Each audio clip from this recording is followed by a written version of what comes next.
Tell them to make an intention to do the prayers, Muslim and Christian prayers.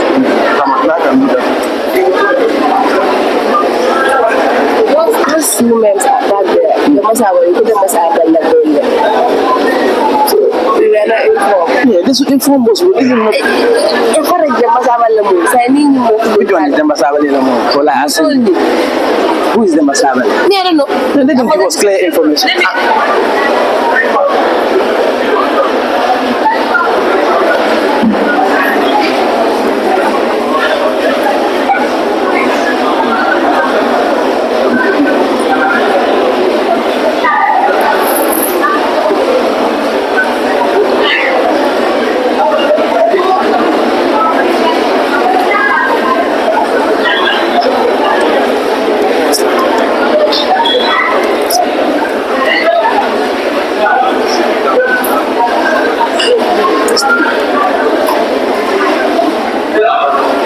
Good afternoon, distinguished guests, fellow volunteers, esteemed partners, ladies and gentlemen.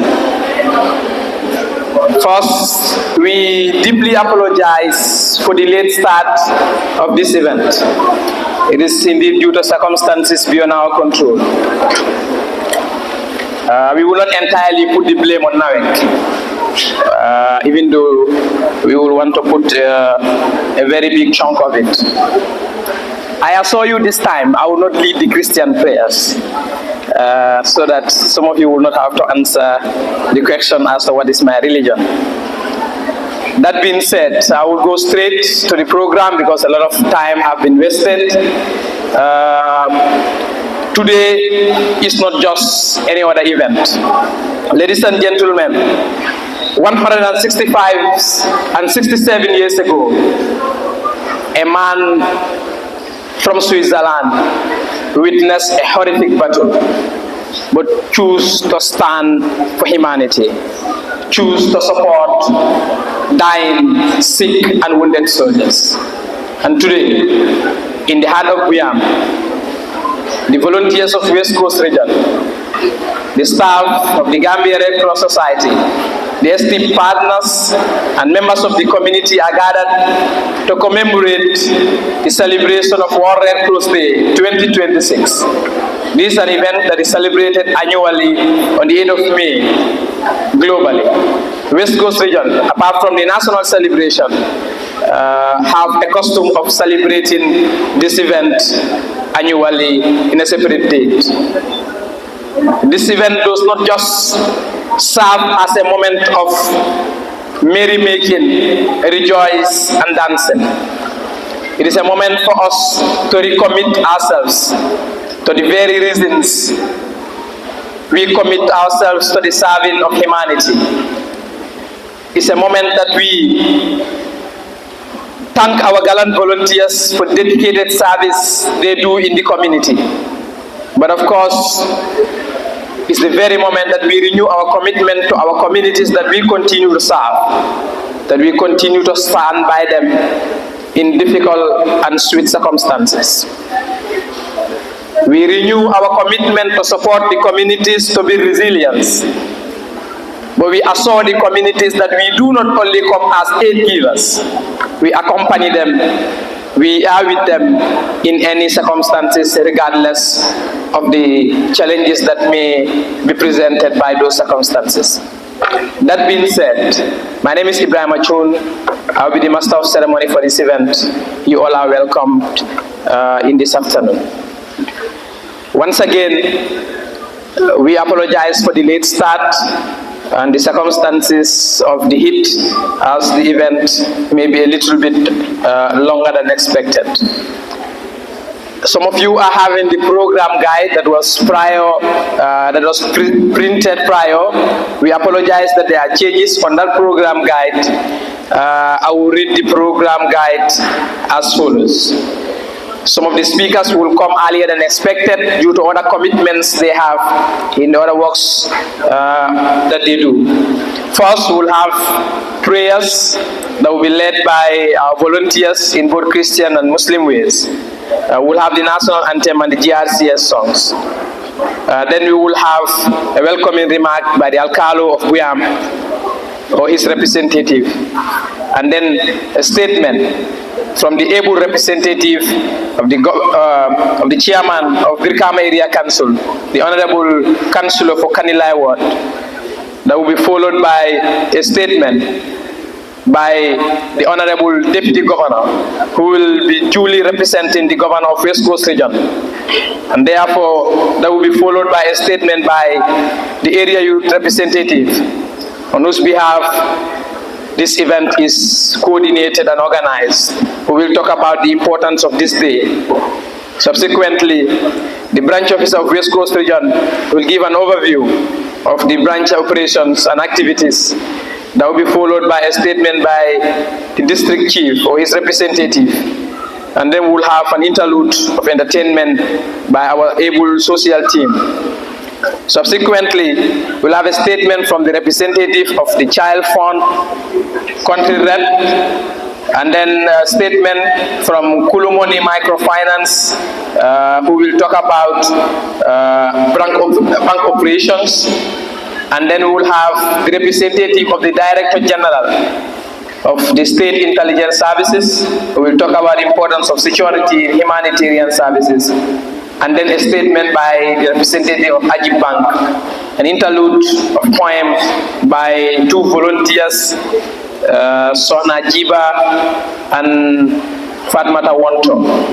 That will be followed by a statement by the National Youth Chairperson, Mr. Abdul Majid Diallo, who will talk about the role of youth volunteers in national development. We will have a statement by Ms. Nekov, and then another interlude by our dedicated first aid unit, who will do a demonstration of some of our activities. And we will have a statement from the representative of the Secretary General of the Gambia Red Cross Society. That will be followed by an interlude of drama by our social team. Then a statement on the impact of the GRCS projects and partnerships in the communities, especially in West Coast region, by the chairperson of West Coast region. And then finally, the statement of the President of the Gambia Red Cross Society, to be delivered by the able Vice President of the Gambia Red Cross Society. The DC of Fonyi Councillor will give us the word of thanks. This is the updated program guide. I thank the IEC team for supporting me. As you know, some of these things are being updated as we go. I'm in close contact with the team, and some adjustments where necessary will be made if required. That being said, we will invite a volunteer to lead us in the Christian prayers. If you have any volunteer who will want to lead us in Christian prayers.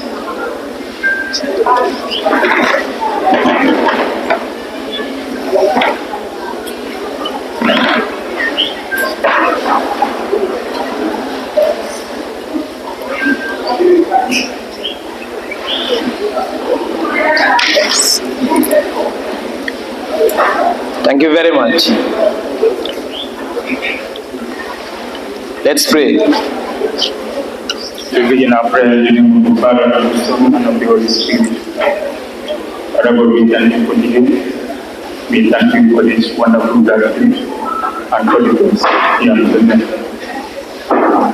As we are gathered here, as a leader, we celebrate the word,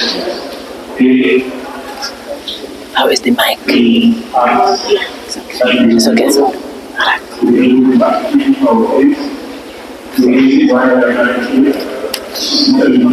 Yeah, I use that because Miss is Miss Neko. She's already up. I see. Let her sit there. If her time was PC, come here. She's a small girl. No. She can understand. Don't worry. We overload this thing. If the governor goes, she can come up. So we can delay her. Yes.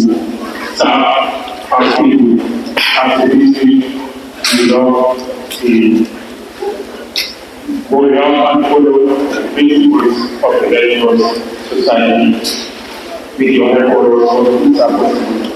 We develop educational videos for safe and sound find our families in rural. Lord, we Father and the Son and the Holy Spirit as Lord and serving for your children. In the name of the Father and the Son and the Holy Spirit. Amen. Thank you so much. And subsequently, we invite a volunteer to lead us in the Muslim prayers. Yes.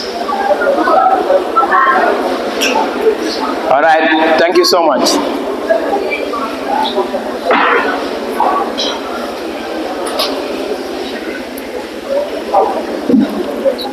Let's pray. أعوذ بالله من الشيطان الرجيم بسم الله الرحمن الرحيم الحمد لله رب العالمين الرحمن الرحيم مالك يوم الدين إياك نعبد وإياك نستعين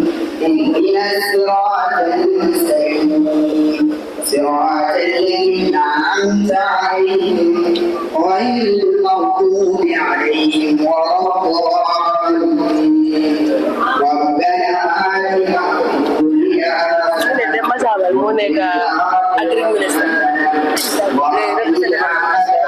لا تزغ قلوبنا بعد إذ هديتنا وهب لنا من لدنك رحمة إنك أنت الوهاب اللهم صل على محمد وعلى آل محمد كما صليت على إبراهيم وعلى آل إبراهيم وبارك على محمد وعلى آل محمد في العالمين إنك حميد مجيد سبحان ربك رب العزة عما يصفون والسلام على المرسلين الحمد لله رب العالمين.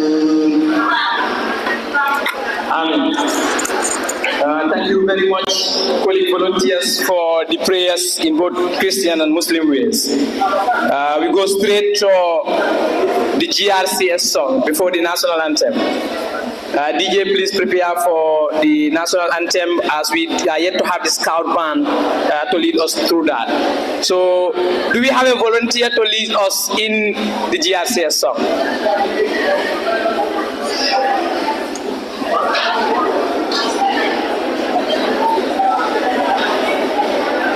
We cannot wait. Do we have a volunteer to lead us in the Gambia Red Cross Society song? All right.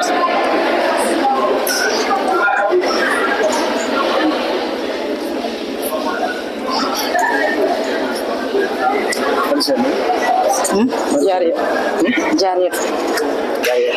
Manga. Okay, good. So we will stand. I plead with everybody to please stand up as we are about to sing the Gambia Red Cross song. Jarir Manga will lead us in this song after the count of 3. 1, 2, 3. We the Gambia Red Cross, praise the great man, Henry Donna was the great God. We the Gambia Red Cross, praise the great man, Henry Donna was the great God. Praise, praise, praise, praise, praise, Henry Donna. Let the whole world praise Henry Donna. Let the whole world praise Henry Donna. To serve one another is our motto, and to help the sick and suffering. To serve one another is our motto, and to help the sick and suffering. Serve, serve, serve, serve, serve one another. Let us stand and serve one another. Let us stand and serve one another. I shall never forget all my duties. I shall never lose my spirit. I shall never forget all my duties. I shall never lose my spirit. Shall I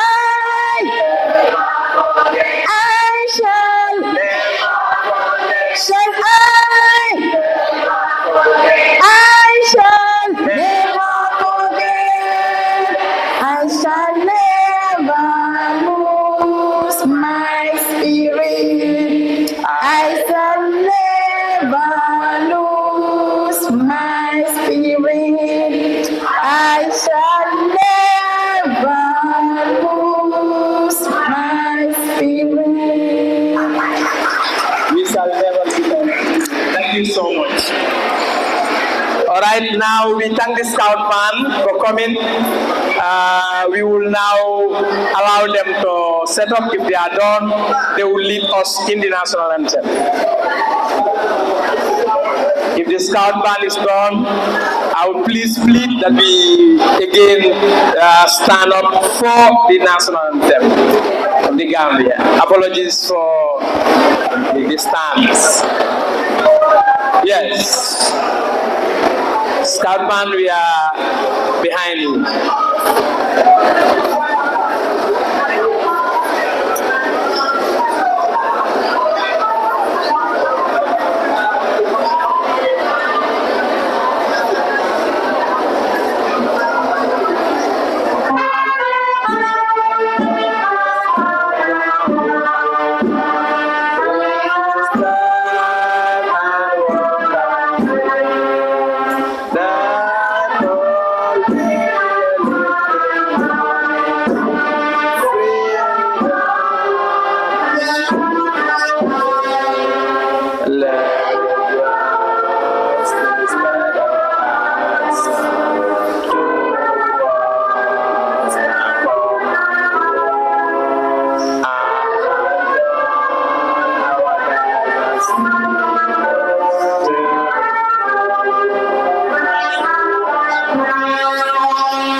Thank you, Scout Band. Thank you, members of the High Table. I have been informed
Scout Band. Thank you very much. This is great. We really appreciate the very strong partnership between the Scout Band and the West Coast Region branch of the Gambia Red Cross Society. Moving forward, ladies and gentlemen, I've been informed that the Honorable Minister for Agriculture is duly represented in our midst. We acknowledge the presence of his representatives and thank him for the invaluable support to West Coast Region. That being said, we will now invite the Alcalo of Bwiam or his representative of the Alcalo of Bwiam to give the welcoming statement. In his absence, I will... Right, that is confirmed, he's absent.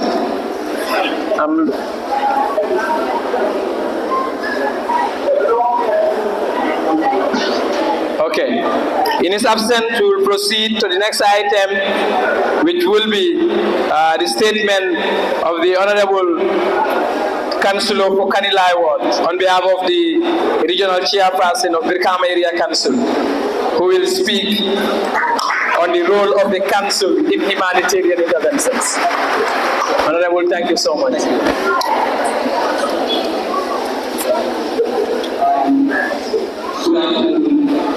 Security, this is my chair.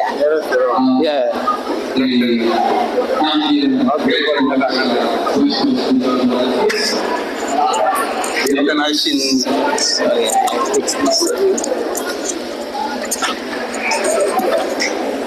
The organizing committee for this very important occasion, members of the high table, duly and respectfully observe, ladies and gentlemen, good afternoon to you all. My names are Honorable Tijan Banga, Councillor for Kanilai Ward, here representing the chairman of Brikama Area Council, Honorable Yankuba Dabo, who is engaged on other national events somewhere within the West Coast region. I am here just to give a few remarks, especially on the roles and responsibilities that Brikama Area Council render to the humanity. First, it will be important that we prevent certain occurrence before intervention. Looking at the role and the responsibilities of the Red Cross is really enormous, that this gathering alone cannot be able to give each and every speaker to level or read out the commitment, the roles and the responsibilities of the Red Cross volunteers. This will reflect our minds back to the song of the Gambia Red Cross that you have sung before. It had spoken volume and it had even spelled out clearly what the Red Cross does. First, I would like to thank the pioneer of the World Red Cross, who is Henry Donald, for his philosophy and ideology that had developed to where we are.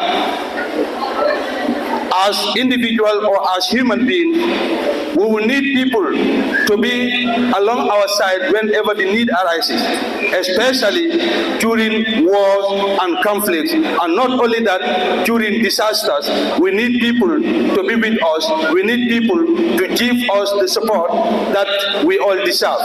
No other organization or no other person does these responsibilities globally except the Gambia or except the World Red Cross.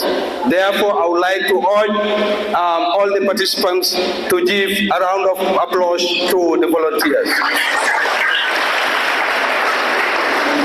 Notwithstanding,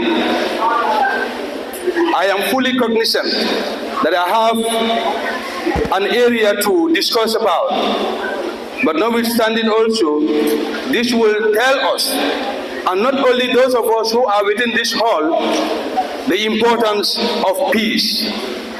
Peace is really something that each and every one of us should stand to make sure that it prevails within our families, within our societies, within our regions, and within our countries. Without which, those of you really pay a very heavy price in the war front, in the disaster relief, and in the disaster response. May Allah continue to shower His infinite blessings to our beloved nation, the Gambia, and other neighboring countries. Without peace, such a gathering would be challenging for us to be able to have. Going straight to the area that as a council, what are some of the responsibilities or the support that are given to the humanity? Speaking on behalf of the chairman of the Brikama Area Council, we render support to disaster victims. But not only that, the service is also include the rehabilitation and the construction of drainage system that without the free flow of water during the rainy season impacts back to our life, that causes the flood. Especially those of you living within the Combos and Brikama, we have been experiencing serious floods, and now it is going beyond the limits of Brikama as a result of human activities to the environment. Not only that, we render services to the poor and needy families whose hands cannot meet their bag to be able to provide health facilities or health services or financial support to the needy people, especially those who are to have or those who are advised to have treatment outside the borders of the Gambia. Therefore, these are the few services that I can fully remember, just as I was communicated last evening by my chairman to represent him. And then in short, you need to prepare yourself before. I would therefore like to thank you all for your kind attention and your participation. I thank you all. Thank you so much. We are more than happy to have you here. Thank you. Thank you. Very good. Thank you. Thank you. Oh, I'm going with your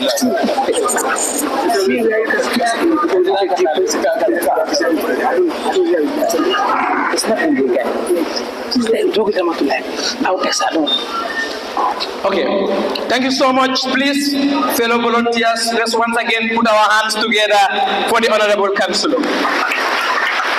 That was a very precise but very powerful commitment to the collaborative efforts of both West Coast Region Branch and the Brikama Area Council. Moving forward, ladies and gentlemen, we will now invite the Honorable Deputy Governor of West Coast Region, who will speak on behalf of the Governor on the role of local government in humanitarian works. As I've been warned by my chairman not to give long stories today, I will not talk about my story about how I met the Deputy Governor. Thank you, Honorable. And begin by recognizing the chairman of the Mr. Samba Keita. Again, I've crossed paths with Samba in this event. I would have loved, if we have started on time, to take 3 minutes to talk about Samba. But because we are far behind schedule, I believe some of you sharing with him the high table must have known who Samba is and the volunteers as well. I want to recognize the presence of the executive members of West Coast Region Red Cross Society, and I am privileged to inform you that the Honorable Minister of Agriculture, Livestock and Food Security, Dr. Demba Sabali, have 3 ladies representing him here in the persons of Fatu Jaju, Shona Njai, and Kumba Conte. Honorable Sabali have delegated them to come and represent him simply because he is a native of West Coast Region. And I think he has also given them an envelope that they will present to the organizers of this event. I had the opportunity to interact with a gentleman who told me that he is from the Ajib Bank. My brother, I'm happy that you took the patience to be here from 9 o'clock, all this while waiting. And the other gentlemen that we had the time to interact and talk about the World Cup. We were each trying to showcase the individual talents in the World Cup, the teams that we have in heart, and we want them to win the World Cup. So that shows our diverse opinion and our diverse support in the area of football. Yes, we are talking about Red Cross, Dr. Henry Donald, and the volunteers, but of course I'm trying to show you what made us have the patience to be here with the organizers to wait this long for us to come into the hall. So that tells you that football is a uniting factor. It's a sport that brings people together. It's a sport that unites people. Or else we would have have all been frustrated, and maybe we would have started coming to the organizers to tell them, look, I want to go, I want to go. The Honorable Governor could not make it to this event. He had a call around 3 p.m. when we were coming from the mosque, and he asked me to step in because his plan was to come and be with the young people of the region. That is why he is entrusted in that responsibility. In as much as it's a regional call, he is always willing and in the mood to be there. But unfortunately, when the call came, it's an assignment that he has to carry out. That is why he assigned me to come on board and deputize for him. Gentlemen, ladies, I am also previewed to see NACOF 2024 West Coast Region, a lady before us. Can we put our hands together for her? I want to believe she must have fully represented West Coast in 2024, and that is why the regional organizers had the guts to invite her to be part of this event. The intelligence director is not in our midst, but he is fully represented by one of his staff, and I believe he will do justice in representing the Director General of the Intelligence. That being said, I bring you warm greetings from the Governor of West Coast Region, Alhaji Usman Bwiam. I am honored to deputize him at this very important gathering organized by the West Coast Region Red Cross Society. He sends his sincere regards and full support for the work that the volunteers in West Coast Region have embarked on and continue to do for the people of the region and by extension to the people of the Gambia. The team united in humanity speaks directly to what local government and humanitarian partners do every day. It reminds us that services has no borders and compassion has no tribe, village, or status. I remember a day I was preparing for Maghrib prayers. Then I was the alcalo of this humble village, Bwiam. I was just leaving my house, heading to the masjid. I saw a fleet of ambulances coming around the riverside, and there was noise all over. And I can see people running out of their homes. I think it was about a year or two, I have never gone to the field or wherever to do some exercise. But when I see the fleet of ambulances passing, and I heard dimba, dimba, dimba, I was choiceless because I was the head of the community at that time. I have to forgo my Maghrib prayer. I said the Almighty Allah will understand that I want to join these people to see how we can save the lives of the people who are fire victims. I tried until I was able to reach the hospital. Once I entered the facility, I have to stop, and then I was breathing. I got there, I saw stains of fire on their faces, on their body. I couldn't stand to see what actually happened to them. I wanted to fan back. I said, no, if I do so, the community people will equally fan back. That is what leadership comes with. I have to be bold enough to go and confront those people, meet them and see the support that the Red Cross were giving them. The health staff were also caught up. They have to suspend the different wards to come and attend to those people. Guess what? At the latter part, I realized that it's a simulation.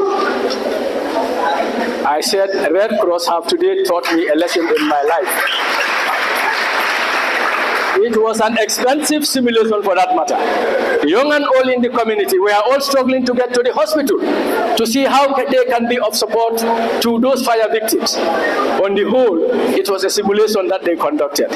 So it was a lesson learned, and whenever Red Cross gather, I have to recall that fateful day in my life. The role of local government in this work is simple but vital. One, we are the bridge. Councils, CFOs, Al-Kalodu, connect communities to partners like the Red Cross. We identify needs on the ground, open doors for volunteers, and ensure relief reaches the last individual that is targeted. The second most important thing that we do is we build resilience. Beyond emergencies, response, local government plans with you. We work with you, the Red Cross, to turn disaster relief into lasting development. Safe shelters, clean water, health, sanitation, and livelihood support. That's how we move from response to resilience. And let me say this quickly. To the volunteers, what you have in the districts as district heads is safehold. In a community or in a district, it's a safehold. If it is plural, it's safehold, because our laws were cognizant of our culture. That is why when they are here, and you have the head of a hospital here, a security personnel here, and you say chief, it becomes difficult to identify whom are you addressing. So moving forward, let's practice to identify and distinguish them from chiefs. They are not chiefs, but safehold. That is what we have in our law books. We also try to unite, and when we try to unite communities, what we do in this case, the local government would ensure that the Red Cross, volunteers, community leaders, and citizens move in one direction. We also try to create coordination between partners that have the same responsibility in terms of service delivery. And that is why we say one of our functions as local government is to unite people. To the Gambia Red Cross Society, your dedication, volunteers I mean, to the West Coast region is beyond imagination. It's immeasurable. You have impacted the lives of the needy people. You continue to impact the lives of the needy people. Whenever there is call for support, whenever there is a disaster, whenever there is a crisis, the Red Cross is always at the forefront to take the risk. In some cases, they are even without PPEs, but they are ready to ensure that they save the life of those families or individuals that is affected. The Office of the Governor recognizes your invaluable support to humanity, and we will therefore continue to partner with you to support you in all aspects. And I want to let you know that the Regional Red Cross officer is a member of the Technical Advisory Committee of the West Coast region. Simply for him to have the opportunity on quarterly basis during our third quarterly meetings to share with the Governor's office and the entire institutions in the region as per the operations of the Red Cross during that quarter. So that where they get stuck, the regional office can escalate your problem and get it to the highest level, just to ensure that the work you do is recognized by not only the region, by the government, and by extension, the principal, who is the executive. On behalf of the regional governor, I want to thank you very much for having the time, having the opportunity to bring me here on his behalf. I want to say that I would have loved to be with you from the start to finish. Maybe some of you people may know the kind of a person I am. I believe wherever I go to, as the slogan, when in Rome, do as the Romans. That is why when we came, we were escorted. They wanted to give us a special treatment, seeing young people carrying heavy people on their shoulders to manifest who they are, the work they do. I did not wait for your chairman, I did not wait for your vice chairman, but I took the lead, and then immediately they have no option but to follow suit. That is what is expected of us. It's a privilege that we are enjoying to be in this position.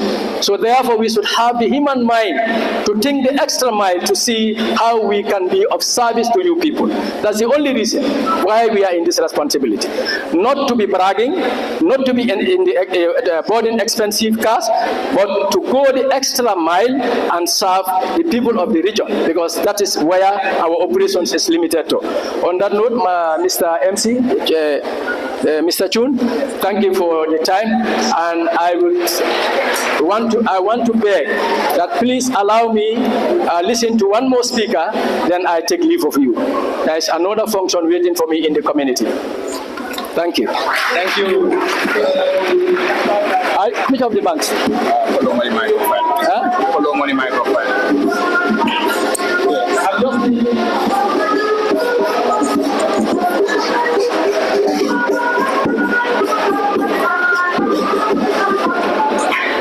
Thank you, Shalba. They are my neighbors in Bwiam. I know you'll be surprised to know that they are my neighbors. We are about 20 meters apart. If you want to visit out, you can do it. I'm also being informed that all money is also with us, the partner with the show, and I want to recognize the presence of Thank you so much, Mr. Chairman. The Deputy Honorable Governor, once again, please, let's put our hands together for him. For me, it is always inspiring when people who hold key positions in our communities are so much committed to what the young people do. I was not the only volunteer who was moved by his step of taking the stretcher out there on his shoulder. He did not stop there. He was moving with the volunteers. I was telling the post aiders, please let our governor not fall down there. But you know, that was heroic. We really appreciate that. Thank you so much, the Deputy Honorable Governor. So, of course, your plea is understood, and thank you for coming, and thank you for staying despite your busy schedules. Ladies and gentlemen, as we want the Honorable Governor to listen to one of the very important speeches, I will have the singular honor to invite the area youth representative of West Coast Region Red Cross Branch, who will tell us the importance of this event. Mr. Lamin K. Jammeh, yes. Mr. Lamin K. Jammeh. Yes, Mr. Lamin K. Jammeh is very busy right now, but he will be shifted next then. Oh, Honorable, please come. Yes.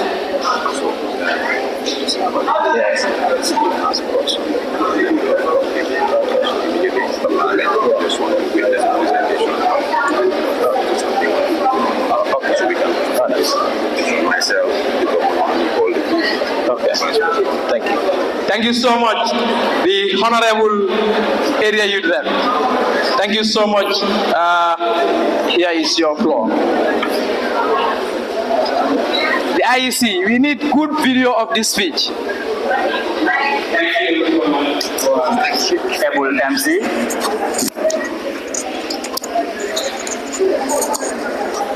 Good afternoon to members of the high table. I wish I have the time to start calling your various names and also your various portfolios, but I am observing the existing protocols. Good afternoon, volunteers of West Coast Region, and then also invited volunteers from other districts. I am very delighted to stand before you people to deliver my speech on the importance of this occasion, that is the commemoration of World Red Cross and Crescent Day. Our this gathering is to celebrate not just an organization, but a global movement rooted in compassion, humanity, and unwavering commitment to alleviating human suffering. Under the theme United in Humanity, we reaffirm our shared responsibility to stand together, regardless of race, nationality, or background, to foster a more compassionate and resilient world.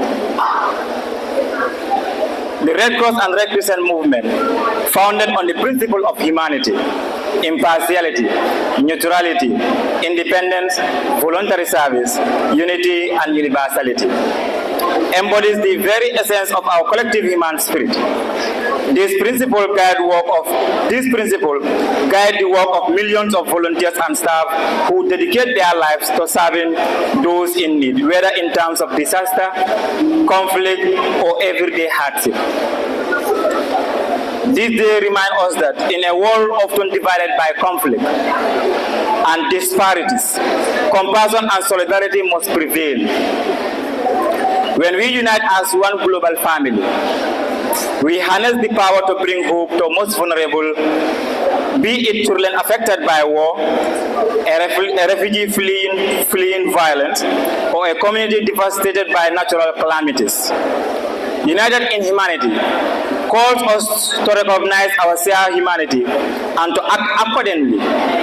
It challenges us to extend kindness beyond borders, to stand in solidarity with those facing adversity, and to promote peace and understanding across cultures and nations. As we reflect on the significance of our work, it is impossible to ignore conflicts that continue to ravage part of the world, such as Ukraine, Sudan, Syria, and etc. Despite these challenges, humanitarian service persists. Our effort in providing aid, shelter, medical care, and hope remind us that even in the midst of chaos, compassion prevails. As we commemorate this day, let us renew our commitment to those ideals. Let us support the invaluable work of the Red Cross and Red Crescent societies worldwide. And let us remember that each act of kindness, no matter how small, contributes to a larger movement of hope and humanity. I will not do justice if I do not also thank the leadership of the National Society, starting with the Secretary General, the Vice that is already here, and also our YVMO, and then also my able youth care person, Abdul Majid, and then also the regional leadership under the dynamic leadership of Mr. Samba Keita as our regional care person, and then also our relentless and tireless branch officer, Mr. Omar Baji. Since we started this organization, at any time I call or any organizing committee member call Bwiam, whether in the morning, in the afternoon, in the evening, or at night, he always answers to the call and also he responds to our need. So that being the case, Bwiam, thank you very much for the service that you have rendered to the Western people. I will not also do justice if I do not also thank the organizing committee members who have stood with us both day and night to ensure this program become very, very successful.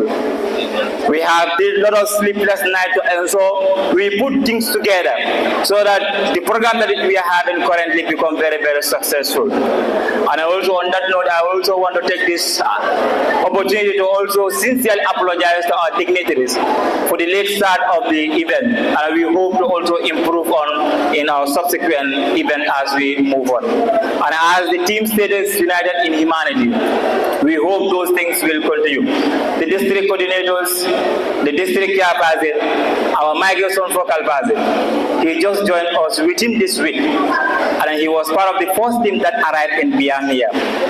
The host district also, that is Fonyi Council, under the leadership of Ndongo Jaju, Toraja, and then the list. We are very pleased for all the effort that you have did here. So all the organizing committee members, thank you very, very much for ensuring this event become very, very successful. I know we had a lot of argument, but all of those one is to ensure this event becomes successful. And in those arguments, we are not personal, but they are all gearing towards the betterment of this. Our Miss Nekov, West Coast, thank you for joining us. The Scout Band, thank you very, very much for making our day very, very lively. In conclusion, I urge all of us individuals, organizations, government to embrace the spirit of unity and compassion. Together we can build a world where compassion trumps over indifference and where every person is treated with dignity and respect. My able program cares, I have not also forgot you. Thank you very, very much. This is my mic, big mic. Yes.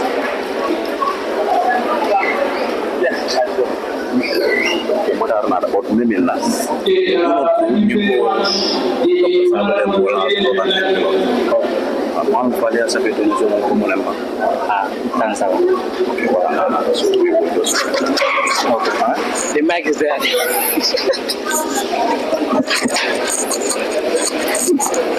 Yeah, do you need the mic? Okay. The Honorable Area Youth Rep, before you take your seat, please allow me to inform the attendees here that one of our invitees who could not make it, but of course is ably represented, have sent us an appreciation package. The Honorable Minister for Agriculture, Dr. Okay, I'm not very good with Demba Savali. Dr. Demba Savali will invite his delegation to come and do a presentation of a package. I will invite the Vice President of the Gambia Red Cross Society, the Honorable Chairman, and the Deputy Governor to receive this package on behalf of the West Coast Region Red Cross Branch. Of course, the Honorable Area Youth Rep, IC team, we will need photos. We will need very good photos. We will need to remember this. Thank you so much to the entire representative.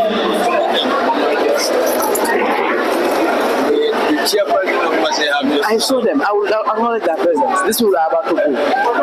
The youth chairperson, the national youth chairperson. Thank you. Thank you, please. Fellow volunteers, can we clap? Can we clap together? Can we put our hands together for Dr. Demba Savali and his entire team? But of course, and the entire delegates that are here attending this event. Thank you on behalf of the West Coast Region Red Cross Branch. Thank you so much. Mr. Keita, please, the cameraman wants to retake a photo. Yes, I saw our treasurer smiling very well. I have seen treasurer smiling, but yes, this is good, and this is going to make us a bit more effective. Yes, yes.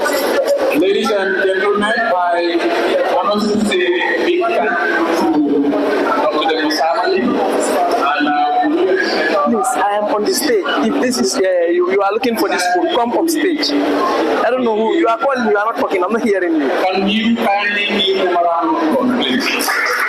Once again, a round of applause. Thank you very much. Thank you.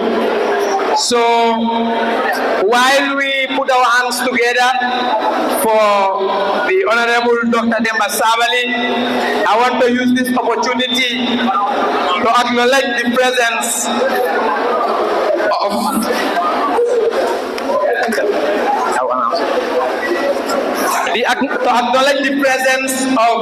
Mr. Abdul Aziz Banda. Mr. Abdul Aziz Banda is the former migration officer, regional migration officer of West Coast Region Red Cross Branch. During this position, he did a very great work, and now he is being promoted as a branch officer of the Lower River Region Red Cross Branch of the Gambia Red Cross. Mr. Banda, thank you so much for being here. On that note, also, we acknowledge the presence of Mr. Matar Serikan. Mr. Matar Serikan is a gallant and veteran volunteer of West Coast Region, and now serving as the regional chairman of Upper River Region Red Cross Branch. Thank you so much, Mr. Serikan, for coming. As you clap for Mr. Serikan and Mr. Abdul Aziz Banda, I want you to clap for the representatives of Dr. Demba Savali as they leave the hall. Ladies and gentlemen, West Coast region is 10,000 richer thanks to the donation of Dr. Yambasaban. The envelope is $10,000 cash. That is a very significant boost to our financial situation. Mr. Yaya Sona and Ensa Kamara are really smiling at this announcement. Thank you all. Moving on, ladies and gentlemen, as we talk about money, we will want to know how money is managed, and we will want to hear from the real money managers in the system. That being said, I have the singular honor to invite the representative of Kulu Money Microfinance to talk to us about bank operations and microfinance in the Gambia. Thank you so much.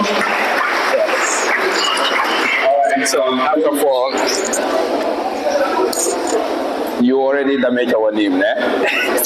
Instead of, like, how do you pronounce it? Kulumoni. No Kulumoni. It's Kulumoni Microfinance, yeah? Members of the High Table, the West Coast executive, members of the Gambia Red Cross Society. Good afternoon to you all. Due to the time factor, we're going to make it short and precise. My name is Dixon, Business Development for Colomani Microfinance. My colleague here is Samuel, Head of Marketing for Colomani Financial Services. So we are coming all the way from Senegambia. This letter was received, I think, 2 days before the occasion. After opening the letter, I told myself I must attend this occasion because I'm a member of a Red Cross Society. I started it in Jarosoma, and one of my parents is a key player in this society. Do you understand? So I think all of you should know him, Mr. Mustafa Sen, the former Vice President of the Gambia Red Cross Society. So just to make it fast, we will talk about the operation of the banking system, and then also I want to know how many of you are having accounts. If you have an account with the bank, can you please put your hands up, please? Please, if you have an account, put your hands up. Oh, so it's like 25% of the population have bank account, but the 75% do not have a bank account. That is sad, yeah? So to save time, let me allow my colleague to talk about Colomani, then I will give you more updates about the area I want to talk about, please, to save time. Good afternoon, everyone. Good afternoon, everyone. Okay. Sorry, it's already a bit hot and it's tiring, but not to waste your time. It is an honor to be invited here with the Red Cross Society, and we took it upon ourselves when the letter came in to make sure that we are present. And one thing about Colomani is that one of our key principles is inclusion. And notwithstanding, we make sure that we are going to be a part of this, because we know that the Red Cross not only saves lives, but they impact lives. Because if you were not here to create a meaningful impact to society, you would have been elsewhere doing something. And we thank you all for your services. So Colomani is a microfinance institution. Unlike any other, we sincerely promote financial inclusion. So we make sure that even opening an account with us is as simple as ABC. That even the least person in society is able to open an account with us, making sure that financial inclusion is something that is made available for everyone. Everybody has access to money, is that so? Everybody has access to money. Everybody wants money and everybody knows how to use money. But can everybody manage money? That is where the problem is. So we see that Red Cross does a lot. And in the world that we're living in, you definitely need money to move. Money made everything possible here. Money is the reason why you have shirts, you are able to eat, and you are able to be at this event. So with Color Money, we made sure that everything that we are doing is making inclusivity a key priority. And sustainability is also one of our values. Our mother company is from Nigeria, and we opened operations here 3 years ago. And by the grace of God, we are close to almost 10,000 customers. 10,000 customers, and we are making sure that we are reaching each and every sector of the Gambia. So like my colleague rightly said, our operations are mainly centered in the companies, but we are looking forward to establishing in regions like this to make sure that not only the older people have access to finances, but younger people also. Is that understood? Sorry, I hope I'm not boring you out. But to make it fast, one of our key principles, like I said, is inclusivity. And one of our major areas targeted is women finances. Does everybody know what a CAFO is? Are we familiar with what CAFO is? Yes. So if you come to Color Money Gambia, you will see that CAFO is one of the things that we've established in. And we've made sure that women's financial empowerment is our key structure. Because women are the backbone of our economy. Is that right? Is that right? The women are not supporting women. Is that right? So supporting these women, we've made sure that they are able to stand strong in their businesses, open and establish their businesses in so many ways, and they are still strong. If you come to our offices, you could see that there are testimonials wherever that Color Money has supported women. And that notwithstanding, we are moving forward to each and every populace of the country, the youths and every other person. And we see that here we're surrounded by so many youths. I am one person that has been bad with money, but with the provision of services like this, you are able to save, you are able to manage and be accountable to your money easily. We have our digital app, which is the Color Money Microfinance Gambia, Color Money Personal. So if you go on your app store and your personal store, you're able to see. And one reason we are able to make sure this is available to everyone is because everybody has a phone. Is that so? Everybody has a smartphone. Not everyone has the time to go to the bank each and every day to deposit money. So with this technical solution and digital solution, you see that you are able to manage your finances at the easiest way, at ease. You are able to check your money, you are able to deposit, and the app is so easy that as soon as you open it today, you are able to navigate through everything. So we are going to make sure that this is the start of our relationship with the Red Cross Society, and you'll be seeing us more often. We make that a promise. And as I am a part of the marketing and communication department, I will take it upon myself to make sure that this society is going to be at the key front of what we want to establish, because we want Gambia to be a leading force when it comes to finances in Africa. And Color Money is working towards that, just like every other microfinance. But we are going to make sure that our partnership with the Red Cross just does not stop for the positive industry. We are going to make sure to be present in almost each and every event, and be rest assured that when you come, Color Money's arms are open to receive you. Thank you so much. I know to take your time, my partner. Thank you. All right, just to save time, we don't have time anymore. So like my colleague just said, being part of the business development of Color Money, and I'm also a volunteer of the Gambia Red Cross Society, I promise you today that West Coast region will be my priority for partnership on financial help for the institution. I promise you that. All right, just to save time again, we have a new system called Tiki. So Tiki is a remittance. You can send funds from UK to your loved ones in the Gambia. So if you have a family member in the UK, please inform him or her to download the Tiki application and send money to the Gambia. We have the best rate right now in the Gambia. The best rate. Imagine 92.5. No institution is giving out that from UK to the Gambia. So please inform your loved ones to send money to you. So we want to take more of your time, but time is not allowing us. Thank you for the invitation, and thank you for the organization too. Thank you. Thank you. Thank you. Sit there. Thank you so much. And apologies for killing the name. Let's put our hands together for Color Money. I hope this time I pronounce it well. Thank you so much, and I hope we listen carefully. So because we are asked to follow the money, so money should follow money. Therefore, when we listen to Color Money, We next invite our investment partners, the Arab Gambia Islamic Bank, Ajib, to be the next speakers. The representative of Ajib Bank will be up next. Thank you. Yes, please.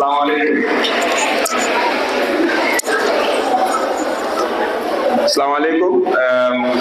I don't want to speak long. Ordinarily, my MD should have been here, but unavoidably, due to some circumstances that she could not make it. My name is Moro. I'm the head of retail banking for Ajib Bank. But before I continue my discussion, I want to know how many of us have account with Ajib Bank, especially the Red Cross volunteers. Can I see your hands? I want to see your hands if you have an account with Ajib Bank. Do you know why I'm doing this? Because Ajib and Red Cross is not today. To whom much is given, much is expected. You know, we felt that supporting Red Cross is not necessarily supporting Red Cross, but we are supporting ourselves. Because Red Cross provide convenience and trust, the finance people provide resources. So without the convenience and trust, finance is of no use. So whatever that you do, whatever support that you render to Red Cross, you are not doing it to Red Cross directly, but you are doing it to yourself. Because the existence of Red Cross makes us convenient. When we fall sick, when there are emergencies, the first people that respond is Red Cross. So if you support these people, if you support institutions that are Red Cross, you are merely supporting yourself. I don't want to speak long. Like we all know, Ajib Bank is a Gambian bank. We are the only Gambian bank. Maybe you are not aware of this. We are 100% owned by Gambians, 100% managed by Gambians, and our profit stays in the Gambia. This is why it's good that the government people will have been here. Most of the projects that government of the Gambia is into, mostly is in partnership with Ajib Bank, because they felt that Ajib Bank is a Gambian bank and Gambians should solve Gambian problems. So it is a duty upon all of us. I am sure some of you are going to school. Probably you are not economically active. But once you start an active job, you have a job, try and open an account with Ajib Bank. Because not having an account with Ajib Bank, you are losing big time, especially the young ones. You know, our e-platform is top-notch, and compared to other banks, it's almost free. You know, so, you know, having an account with Ajib Bank, especially the young ones, you know, is the way forward, because there are things that we are doing, especially in our e-platform. There are options that are available to us that is unique to us. And besides, you have account with other banks, they will charge you for using their e-platforms. In Ajib, our e-platforms are completely free. So this is why I said, to him much is given, much is expected. Ajib Bank will continue to support Red Cross cause. You know, don't relent. If you have events, keep knocking on our doors, and we'll always be there for you. So on this note, thank you so much for your time, and I wish you a successful event. Thank you. Short one, huh? Yeah, very simple. Thank you. You can find us believe me, I can assure you. Once again, put your hands together for Ajib Bank. I was among the people that rose my hands, and my case is not fake. And I hope the rest are also not fake. But anyways, one thing I can say, Ajib Bank is one of the financial institutions that is supporting Red Cross, even at the link level. Recently, I saw one of our links in Birkama, I think it's Jeddah Home Link. They had an event that was partially supported by Ajib Bank. That is something that when they tell us here at this level that Ajib Bank is committed to partnership, we have a reason to believe it. Thank you so much, Ajib Bank. We are very much happy for the collaboration. Moving on, All works, no play makes Jack a dull boy. And equally, all play, no work makes Jack a mere toy. Therefore, we don't want the Ayasonna to be a dull boy, nor do we want Lamin K. Jammeh to be a mere toy. We will now invite the social committee to have a 3-minute interlude. We are really running out of time, so when we say 3 minutes, it's 3 minutes. If social is not ready, I will proceed to the next. Yes. Okay, social is ready, yeah? Then how about I bring a speaker? After the speaker, you come, huh? All right. Since social is not ready, we will now invite the branch officer for West Coast Region Red Cross branch, who will give us the overview of the branch operations. Ladies and gentlemen, Mr. Omar Bayi has been a veteran volunteer, first aider to be particular, before being branch officer of KM, where he did remarkably great, and now he is doing amazing in West Coast region. Let us now put our hands together to him as he comes to the stage to tell us an overview of what the work of the Red Cross in West Coast region has been. Put your hands together for Mr. Omar Kebai.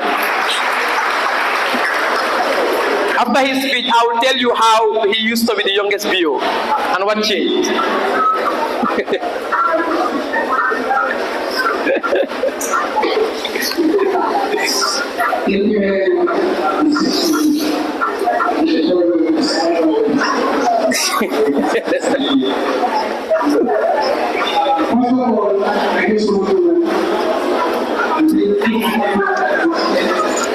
High table, being it part of the executive,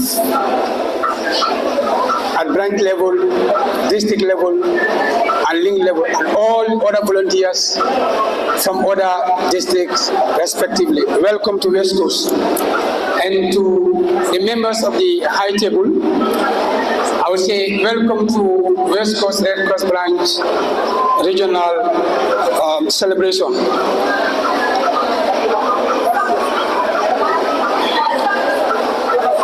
Most have been said, but because of time, please allow me to go through the official statement that has been drafted as far as my role as an administrator representing the highest office in Red Cross, the office of the Secretary General, to read to you or give you an overview of the Red Cross activities in West Coast, of which details of most of the activities will be delivered by our Honorable Chairman, Mr. Samba Keita.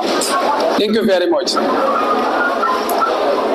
Honorable guest speakers, GRCS Governing Board represented here, management of the Gambia Red Cross Society representative, ICRC National Society Development Officer based in the Gambia, Mr. Joe Wujang, distinguished partners, regional authorities, community leaders, Red Cross volunteers, youth members, ladies and gentlemen, good afternoon to you all.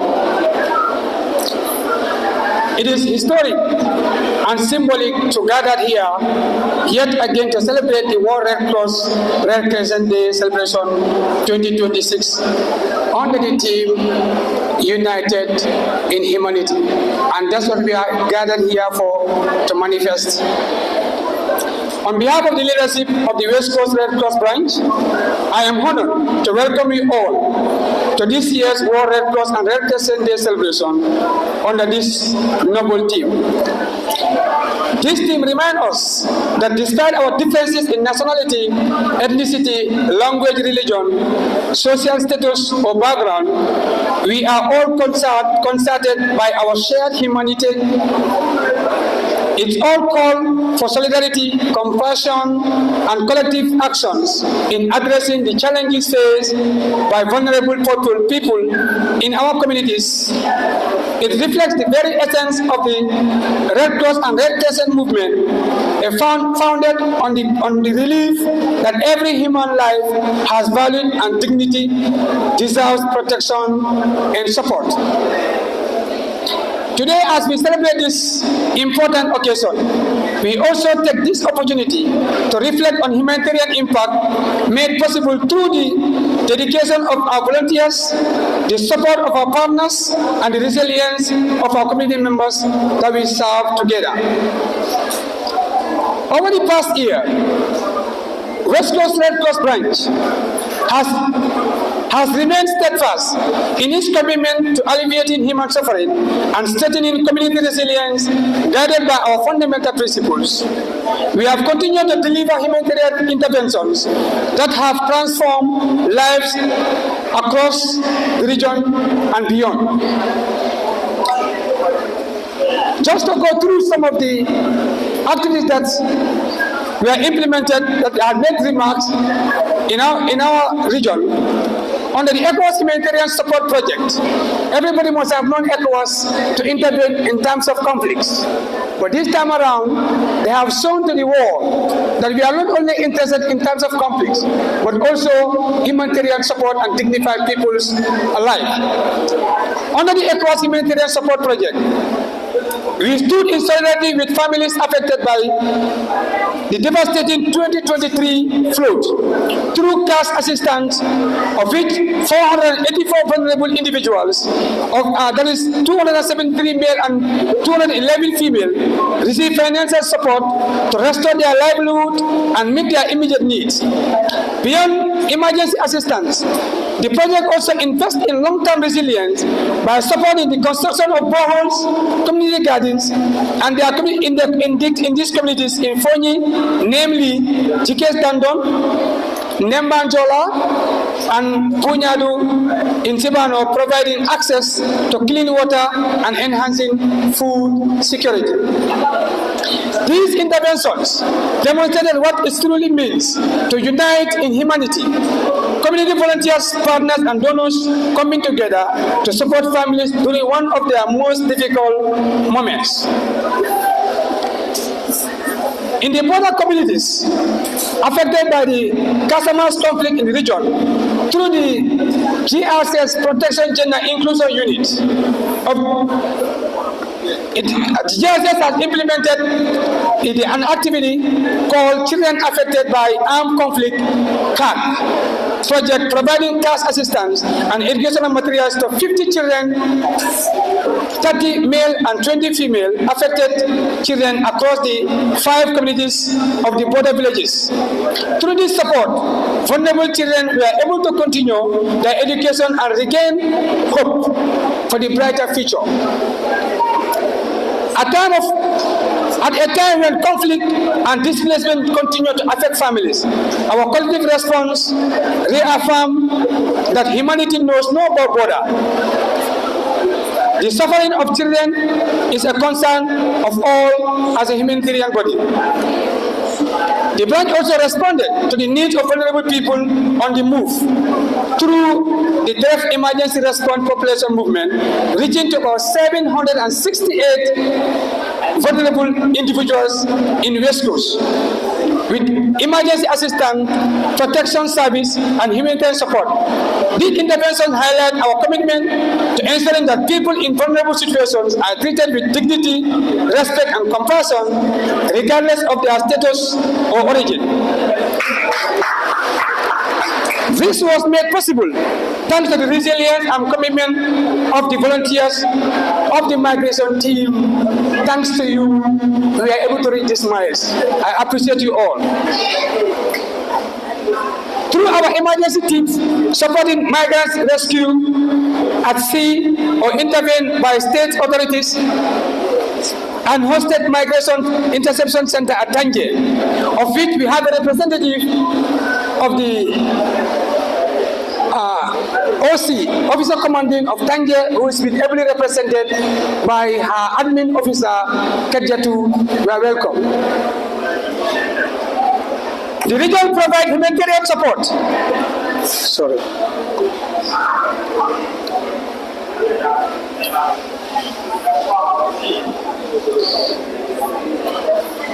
Sorry.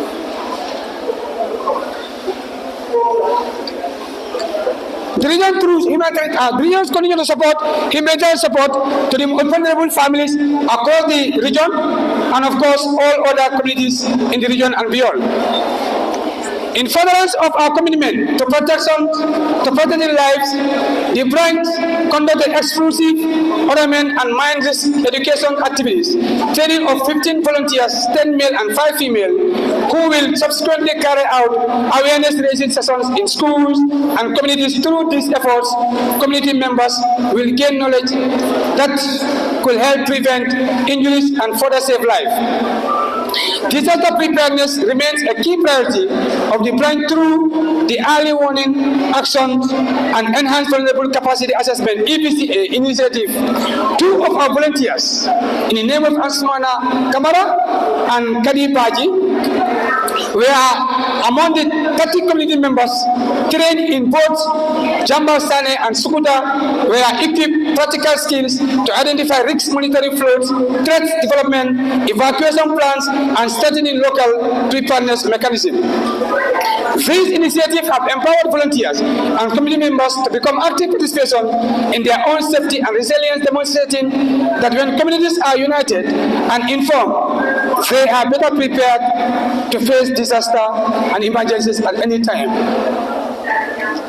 Distinguished ladies and gentlemen, the strength of the Red Cross does not lie in building or equipping alone. Our greatest strength lies in our everyday heroes, the volunteers. Through the year, the West Coast Red Cross branch continued to invest in youth development through trainings on first aid, dissemination, leadership, mental health and psychosocial support, water sanitation and hygiene, protection, gender and inclusion, migration programs, restoring family links, community-based first aid, emergency response and disaster management.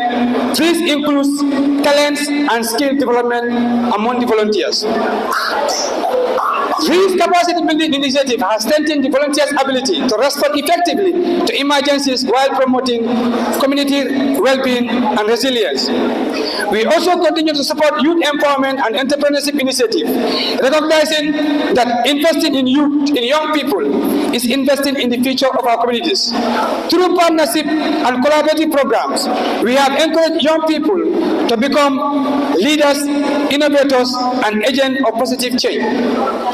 As we celebrate today's theme, United in Humanity, we must acknowledge that none of these achievements would have been possible without the strong partnership and collaborative actions that we continue to embrace. The West Coast Red Cross branch expresses its profound gratitude to the leadership of the Gambia Red Cross Society, particularly the Secretary General through his representative, the Volunteer Management Officer, the National Governing Board represented by the Vice President, and all the program units, staff and volunteers of the Gambia Red Cross Society for their continuous guidance and support. I also extend our sincere appreciation to our 3-level regional leadership structures, partners, government institutions, local authorities, community leaders, and collaborative organizations whose contributions have enabled us to reach those most needed when support really matters. Most importantly, we salute our gallant volunteers, you who are seated before the high table, the true ambassadors of humanity, whether responding to disasters, supporting migrants, educating communities, providing first aid, or promoting health and well-being. Your services reflect the very spirit of the Red Cross movement, and we are proud of you at all times. As we move forward, let us continue to strengthen our partnership, deepen our community engagement, and expand humanitarian actions. Let us remain united. Let us remain united in our commitment to protecting life, promoting human dignity, and building resilient communities. The challenges before us may be many, but together we are stronger. Together we can reach those in need. Together we can make difference. Because when we stand together, support one another, and act with compassion, we truly become united in humanity. Thank you all for your continued support and commitment to the humanitarian service. Long live the Gambia Red Cross Society. Long live the West Coast Red Cross branch. Long live the volunteers, and long live humanity. On this note, I thank you all and enjoy the rest of the programs of the West Coast Red Cross branch Regional Celebration 2026. Thank you all. Thank you very much.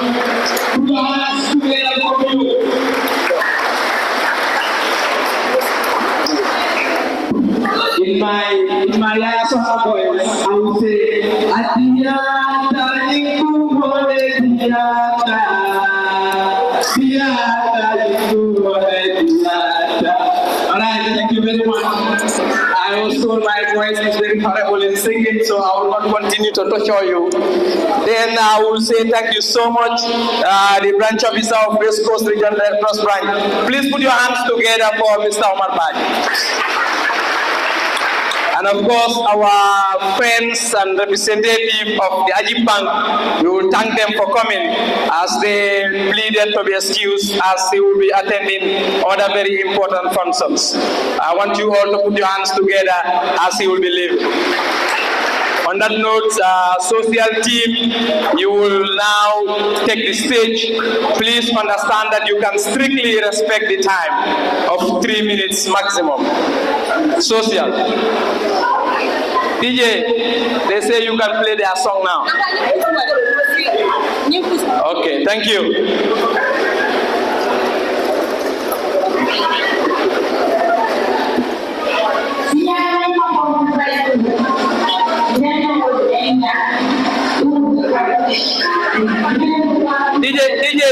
DJ, hold it.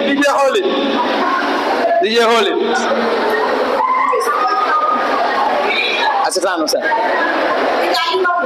Huh? Okay, DJ, let's go.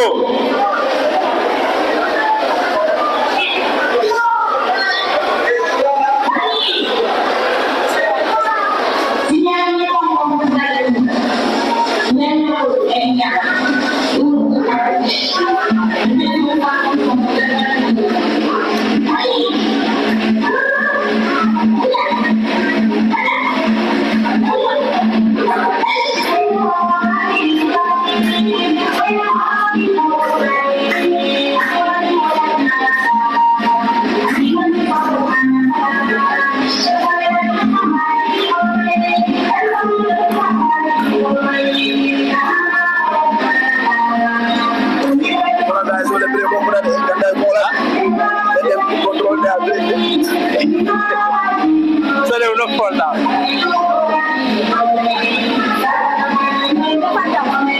Devlen danka, bulen down. Devlen danka.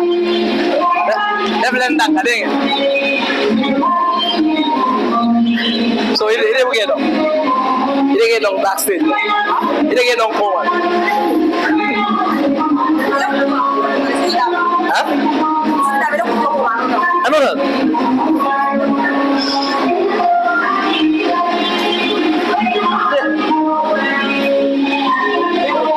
Sanin, you say down.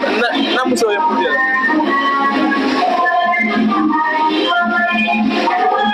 Aji besan, abe five, abe pitik.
Help that other girl. Ala pano.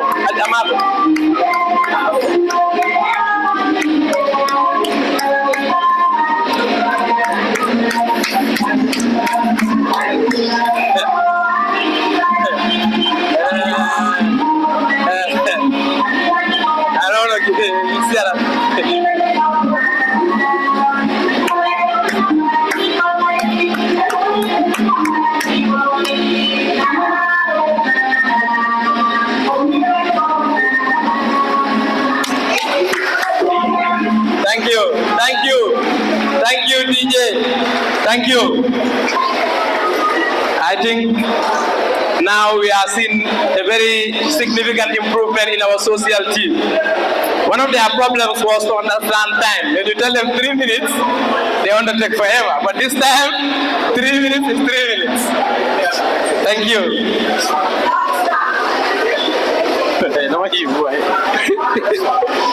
All right.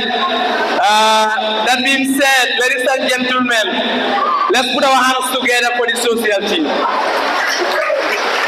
As we clap for the social team, please allow me to have the singular honor to invite the representative of the Director General of the State Intelligence Service to come and give us a statement on the importance of security in humanitarian services. As we have him to come here, I want to tell you that this very important department of our institution, our country, have not only served us, but also supported our humanitarian initiatives in different ways. Thank you so much, sir. Welcome.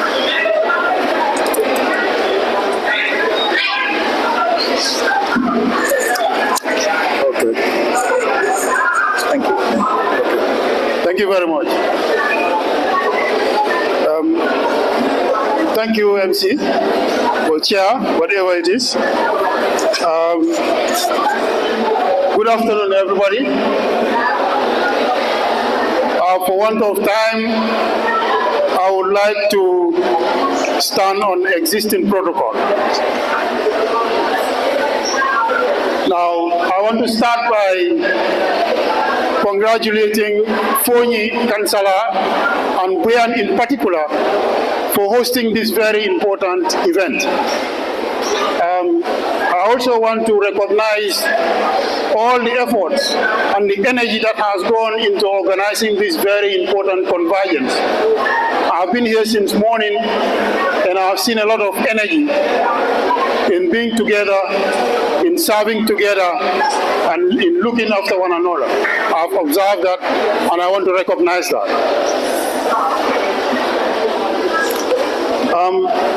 I bring you greetings from the Director General of the State Intelligence Service, Honorable Alhaji Usman Sow.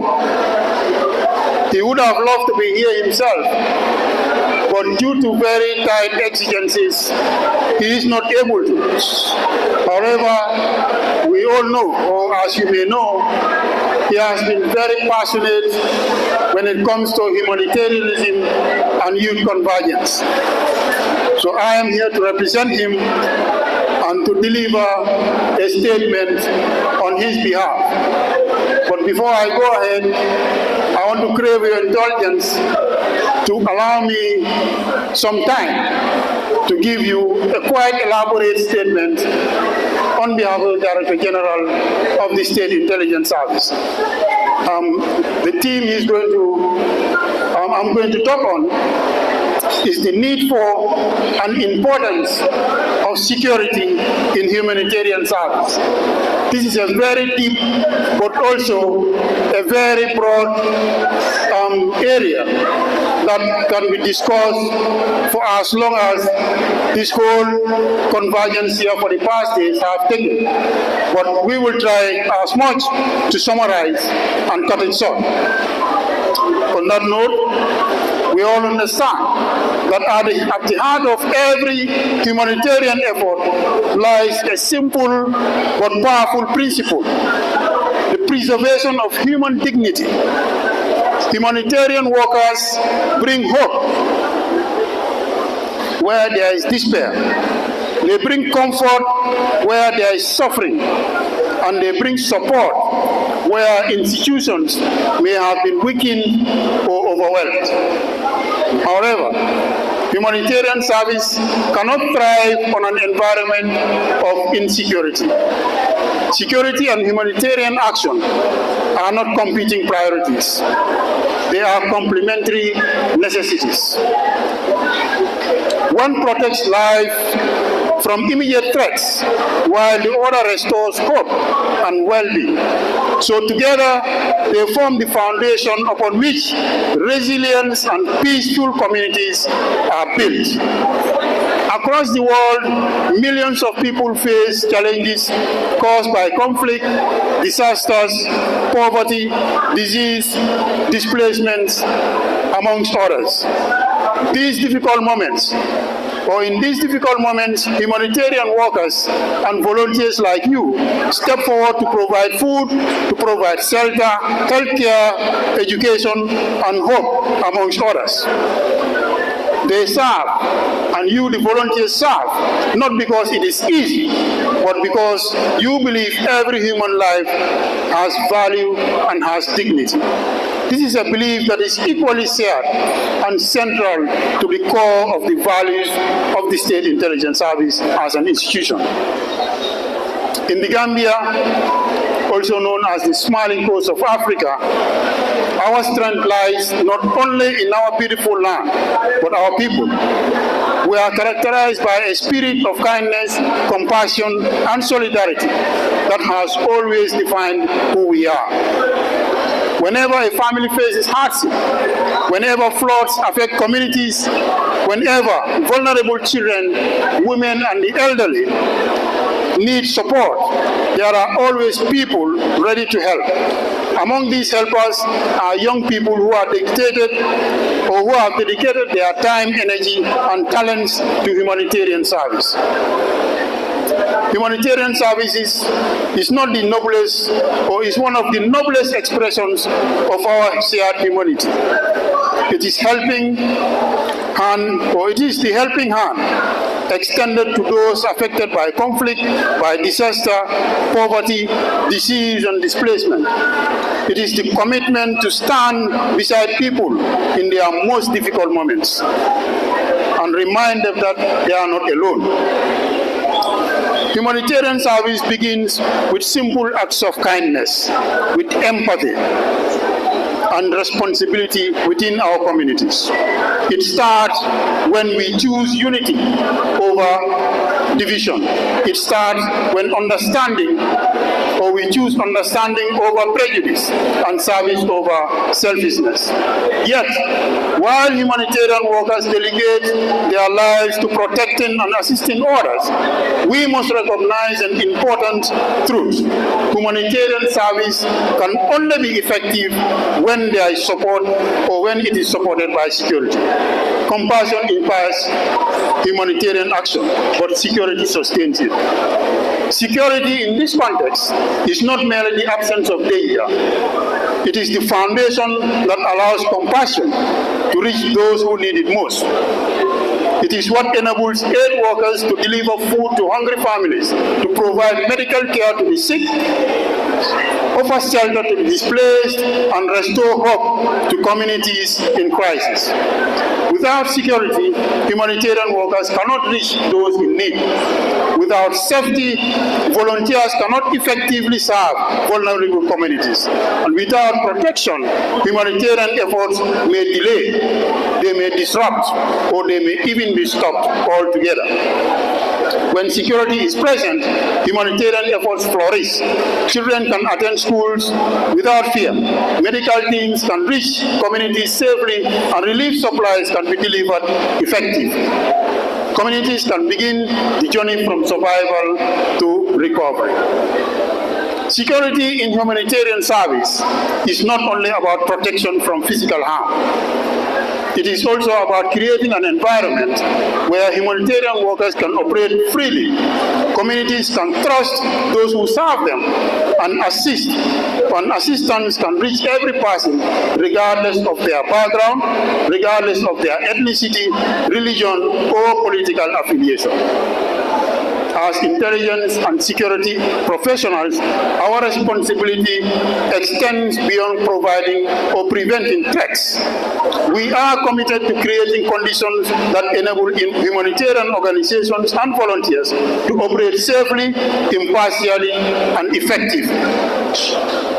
Through intelligence gathering, risk assessment, early warning systems, and interagency cooperation, security institutions help anticipate and mitigate threats before they escalate into crisis. Our role is not to interfere in humanitarian mandates, but to support an environment where those mandates can be fulfilled without fear or obstruction. Open communications, information sharing, and coordinated planning are critical activities to this objective. But security is not the responsibility of a few. It is the responsibility of us all, everybody. Governments, organizations, community leaders, volunteers, and citizens must work together to create environments where humanitarian work can be carried out safely and effectively. Unity is our greatest strength, and this is where the youth have a critical role to play. You are a generation most connected by technology, ideas, and shared aspirations. You have the power to promote peace, challenge misinformation, and build bridges across cultural, ethnic, and religious differences. Every time you reject hatred, encourage dialogue, and support vulnerable people, you strengthen the foundation of security in your communities. The modern security landscape also demands that we embrace innovation. Technology has transformed both humanitarian response and security operations. Early warning systems, data analysis, satellite imagery, secure communications platforms enhance our ability to protect vulnerable populations and respond rapidly to emergencies. However, these technologies can be exploited by malicious actors.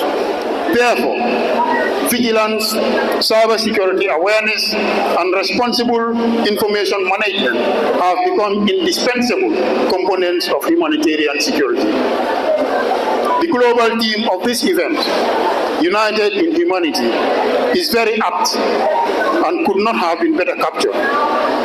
It reminds us that humanity transcends differences of nationality, ethnicity, religion, political affiliation, or social status. Our collective response must therefore be guided by compassion, by solidarity, and a shared commitment to protect human life. We share a common responsibility towards one another.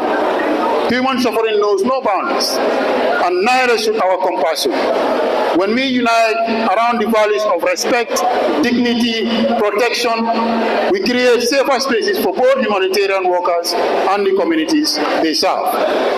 To the young people, you must understand that peace and security are not responsibilities reserved for only governments and security institutions. Our international organizations neither. There are responsibilities that belong to all of us. Every act of respect strengthens security. Every act of tolerance strengthens unity. Every act of kindness strengthens humanity. When we reject violence, we strengthen our communities. When we promote dialogue instead of conflict and confrontation, we create safer spaces for humanitarian action. When we stand against misinformation, disinformation, and hatred, we promote the very foundation of humanitarian service. The youth of the Gambia possess immense power. You are the largest segment of the population. You are energetic, you are creative, and you are connected. So you can only imagine what our nation could have achieved if every young person in this country is committed to becoming an ambassador of peace, a defender of human dignity, and a champion of humanitarian values. You can use your voices to educate others. You can use technology to spread awareness. You can volunteer in your communities, and you can support disaster preparedness efforts. You can promote social cohesion and national unity. And most importantly, you can create a culture where humanitarian workers and volunteers are respected, where they are protected, and where they are supported. The future of humanitarian service in the Gambia depends on a partnership between communities, institutions, and young people. Security is not built by walls alone. No, it is built through trust. It is built through cooperation. It is built through a shared commitment to protecting one another. So today I challenge you, and I challenge myself and everybody in this event. I challenge everyone listening to this speech to be courageous enough to serve, to be compassionate enough to care, to be responsible enough to promote peace, to be united enough to protect humanity. Let us remember that every humanitarian worker, every volunteer, and every community member shares a common goal: improving the lives of others. That is a common goal we all share. When we unite in humanity, we become stronger than any challenge that we may face. So to every humanitarian worker and to every volunteer, remember this: your safety matters. Your safety really matters. Caring for your own security is not a weakness, neither is it a selfishness. It is a commitment to sustaining your ability to serve others. By following security protocols, remaining vigilant, and supporting one another, you ensure that your mission can continue and that more lives can be restored and reached. Security in humanitarian service protects both aid workers and the people they serve. So humanitarian personnel often operate in very challenging environments, where violence, political instability, crime, health risks are very, very common. Without adequate security measures, workers may face threats such as physical attack, harassment, disease exposure, or even exposure to hazardous environments. Ensuring your safety as humanitarian service deliverers allows you to continue delivering food, to continue delivering medical care and services, shelter, education, and all other essential services to those barely in need. Therefore, security helps maintain the continuity of humanitarian operation. When aid organizations can work in a secure environment, they are better able to plan, coordinate, and deliver assistance effectively and efficiently. Insecure conditions can disrupt supply chains, they can delay emergency response, and limit access to affected communities. As a result, vulnerable populations may be left with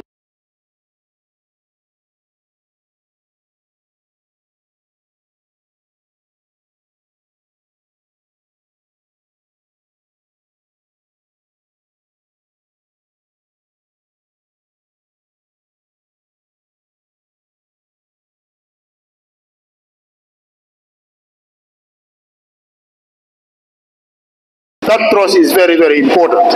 Humanitarian workers must be perceived as neutral, as impartial, and as independent.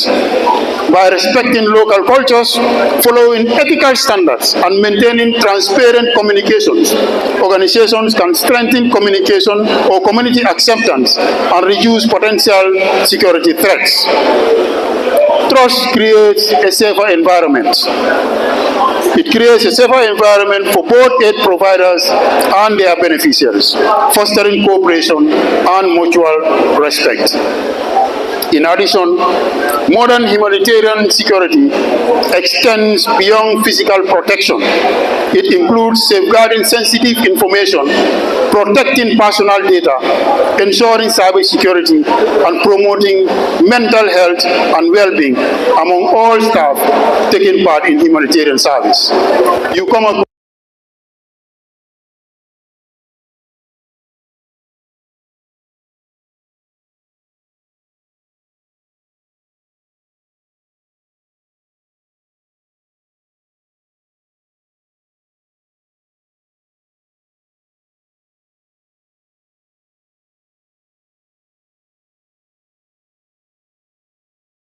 by protecting workers, preserving operations, building trust, and addressing emerging risks, security enables humanitarian organizations to fulfill their commitment to humanity.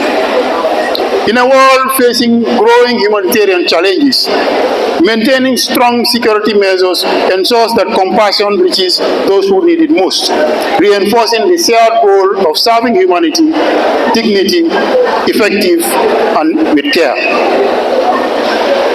To our communities, your partnership is very key and invaluable. By welcoming and protecting humanitarian and volunteer personnel, you become active participants in the delivery of hope and assistance. Together we build trust, resilience, and lasting impact. History has shown that the greatest achievements in humanitarian service are born from collaboration. When people unite among common purposes, obstacles become opportunities, challenges become lessons, and crises become moments of solidarity. Remember that courage is not only found in the battlefield, it is found in the choice of kindness when it is easier to ignore, in speaking truth and for justice when silence is comfortable, and in serving others when no reward is expected. The future of humanitarian service depends on people who are willing to act with both compassion and responsibility.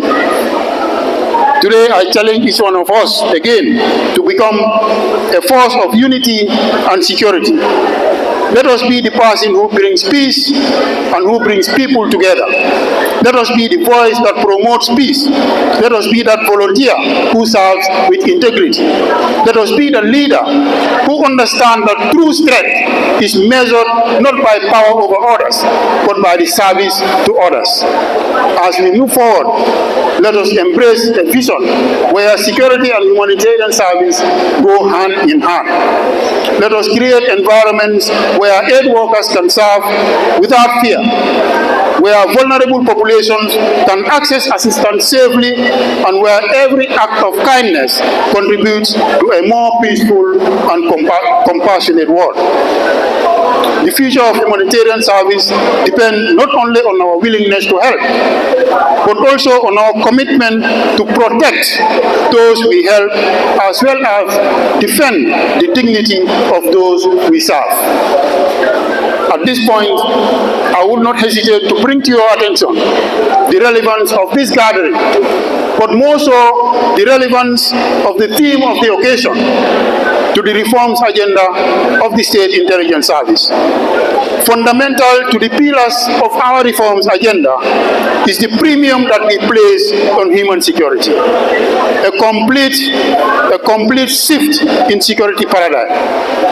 We place a very, very high premium on human security. And this is guided by the belief that security safeguards compassion, and that security protects hope, and that security strengthens humanity.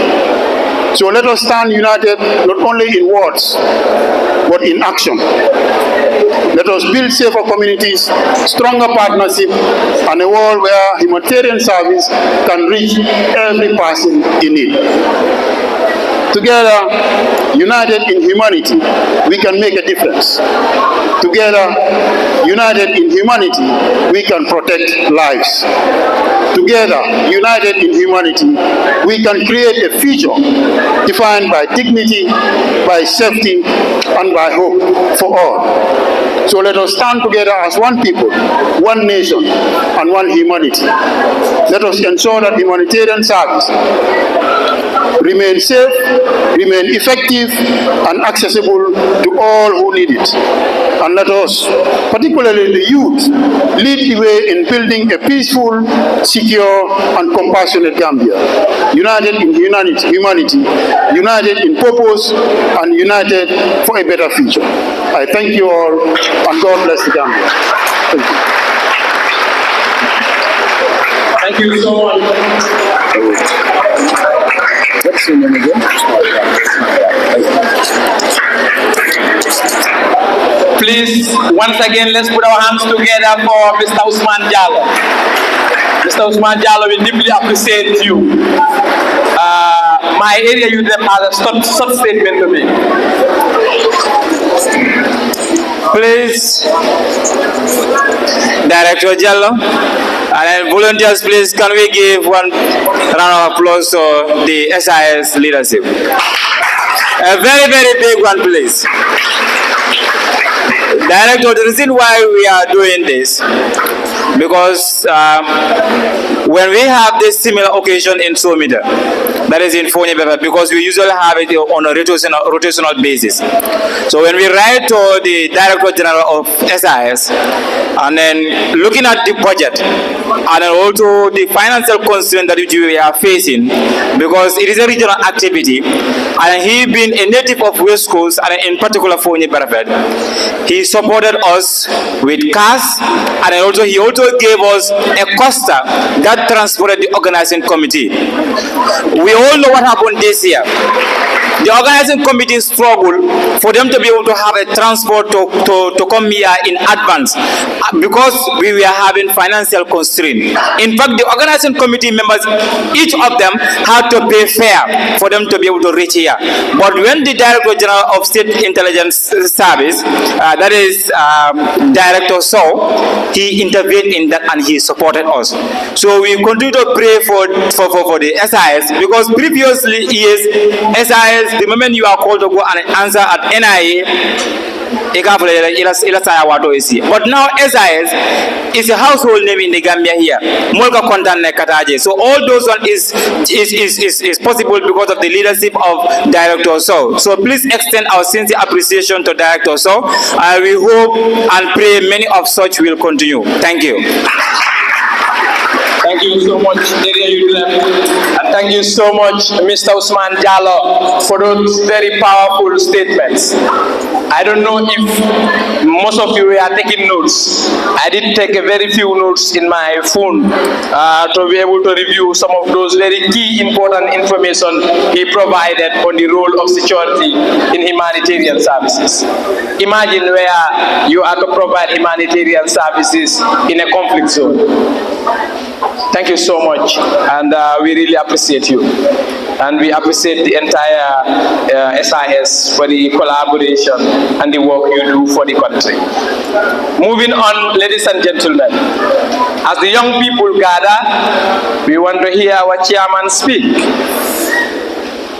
But before that, I want to indulge on the volunteers. It is hot, it is long, and some of you are hungry. However, we are trained to be disciplined, we are trained to focus when the need arises.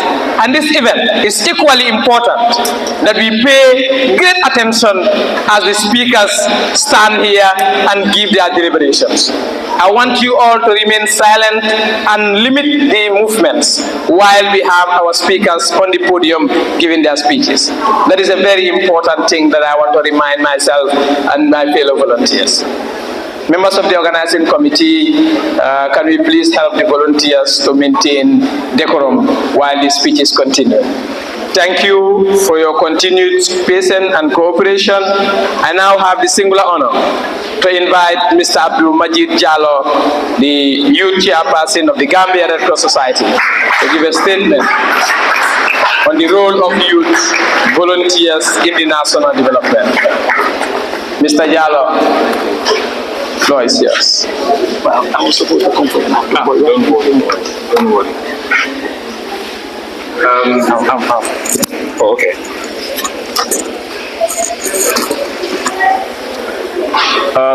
Good afternoon to you all.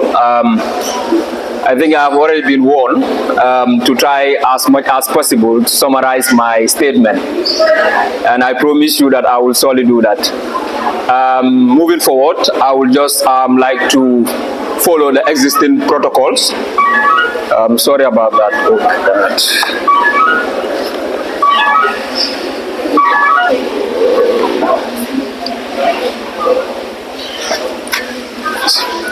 Oh, yes, distinguished guests, respected elders, fellow Red Cross volunteers, it is a profound honor and a privilege to stand before you today. As I look around in this room, I do not simply see an audience. I see a powerhouse of change, I see the heartbeat of the West Coast Red Cross branch, and I see the future of the Gambia.